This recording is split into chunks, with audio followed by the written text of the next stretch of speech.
It is my pleasure to ask Dr. Simon Cooper to give the convocation address.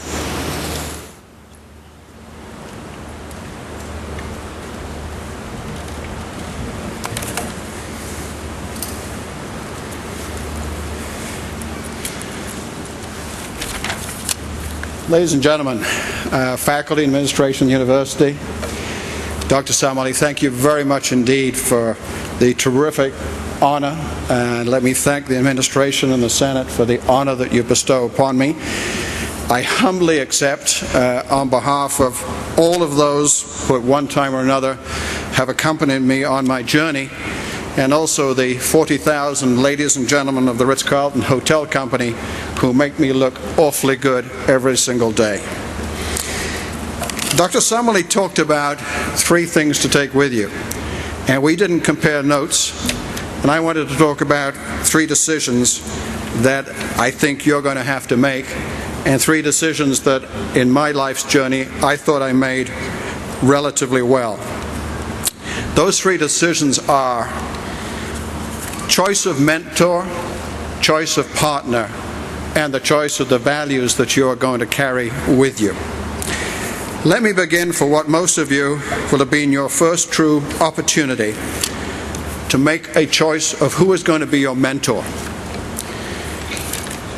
Most of us had relatively little choice as to who our parents were. I'm sure somewhere there's a lab in Guelph trying to change that, and most of us had very little choice as to who our teachers were. But we all have the opportunity to choose who will be our role models and who will be our mentors. As you begin your careers, some of you might not yet have found your métier, French for kind of your calling. And while your parents may fret about your lack of vocational direction, you have the benefit of a blank canvas.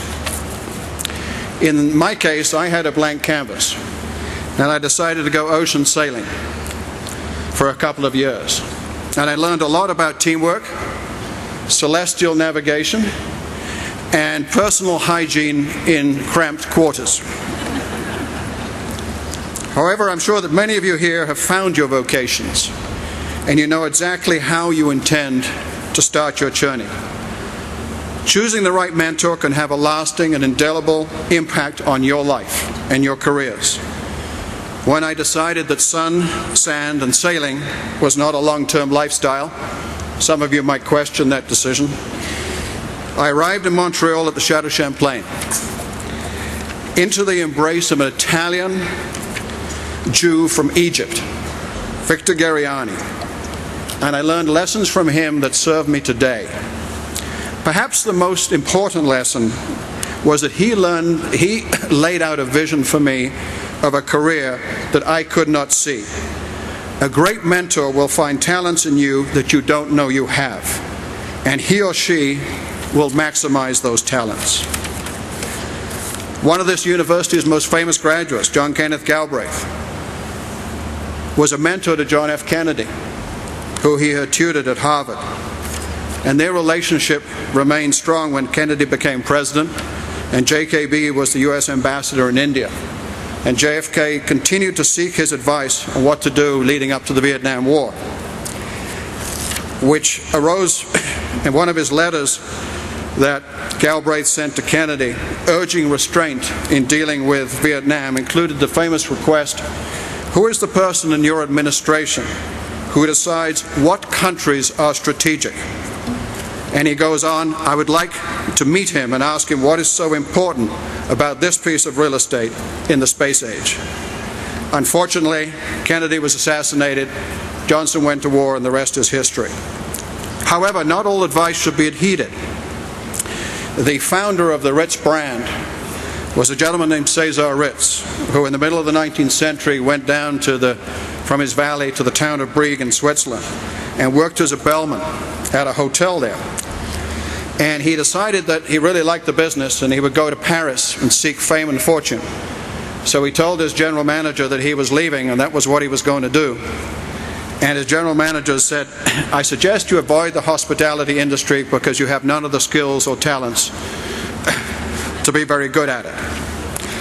So it just goes to prove not all mentors are going to be right. You're still going to have to chart your own course, but who you choose to help you navigate can have a profound effect upon your career and on your life.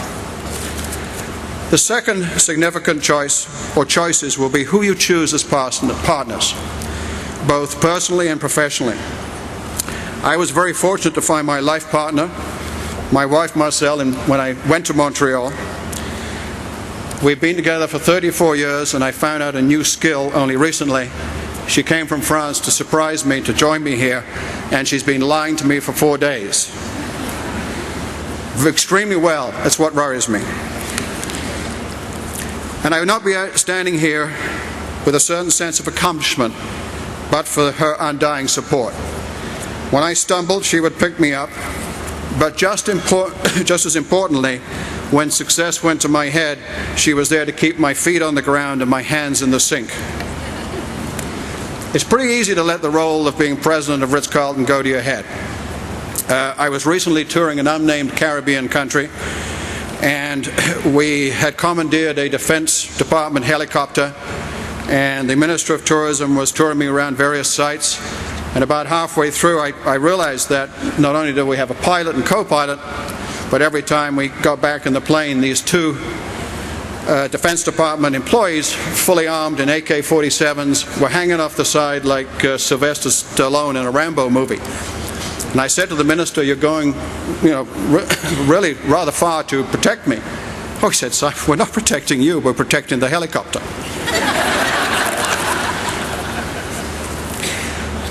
Just as importantly, Marcelle was the glue that kept our family together, and I'm so grateful for the adults that our children are, and especially to take this day, share this day with them is really wonderful. They too keep me grounded, but I think secretly they really appreciate the last 10 years I've been with Ritz-Carlton. We have some very nice motels for them to stay in. I was watching a somewhat sappy movie on a long flight, and there was a line spoken by Clive Owen, who was playing the handsome widower, which went something like, "I have lots of friends to do things with, but I have no one to do nothing with." I have lots of friends to do things with, but I have no one to do nothing with. I hope that you will find that partner that you can do nothing with. Business partners and colleagues are no less important relative to your careers. You've probably all experienced the power of teams in an academic or sporting environment and recognized the times when the team was victorious, and when asked, you could relate the qualities that contributed to that success. Choosing who you work for, and then later choosing who you hire, will be critical to your personal success and happiness. I know that my relative success in business was anchored in a reasonably good ability to assess talent, and to some degree nurture that talent. If there is one sense of accomplishment, and Julia mentioned it, that I really take from my career, it is that almost all of those talented individuals that I was fortunate enough to give some modicum of guidance to, no matter how much they might deny it, all have senior positions in our industry today. And more importantly, they're friends for life in that space where your personal and professional careers collide. And that is a very special space.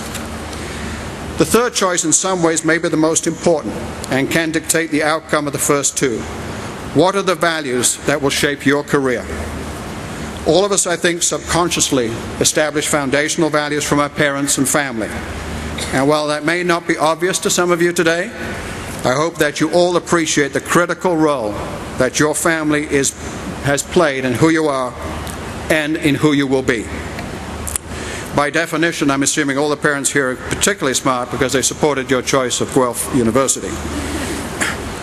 If you are what you do, as the saying goes, then your career, what you do, where you work, and how you live your life will all be a reflection of your values.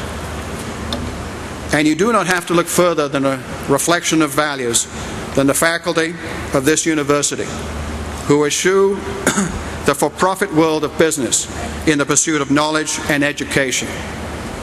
You might not have enjoyed every course, you might not have agreed with every grade, but they express their values every day in the laboratories and classrooms of this wonderful university.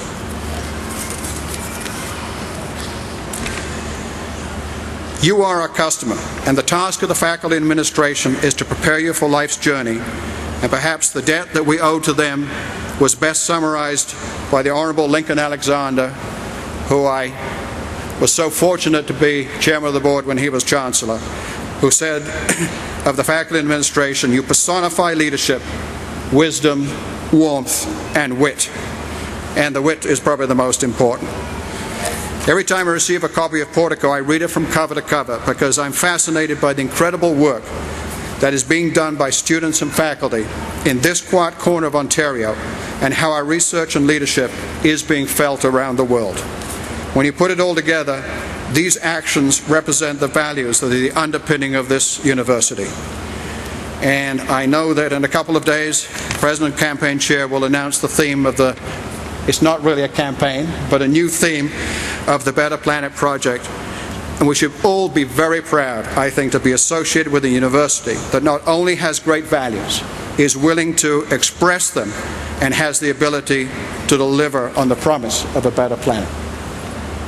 I was also really pleased to read the title of the College of Management and Economics' new strategic plan, Leaders for a Sustainable World. I hope your values are better than those of my generation. We've done a very poor job of creating a sustainable world.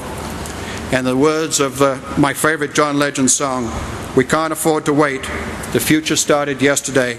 We are already too late." Changing lives, improving life is the motto of this university. At Ritz-Carlton, we're responsible for the well-being of nearly 40,000 families in all parts of the world. And I like to think that the values we live by improve those lives and those of our guests. I hope that you too will change and improve the lives of others, as Dr. Summerly mentioned earlier, and that the choices that you make in terms of mentors, partners, and values will serve you as well as they have served me.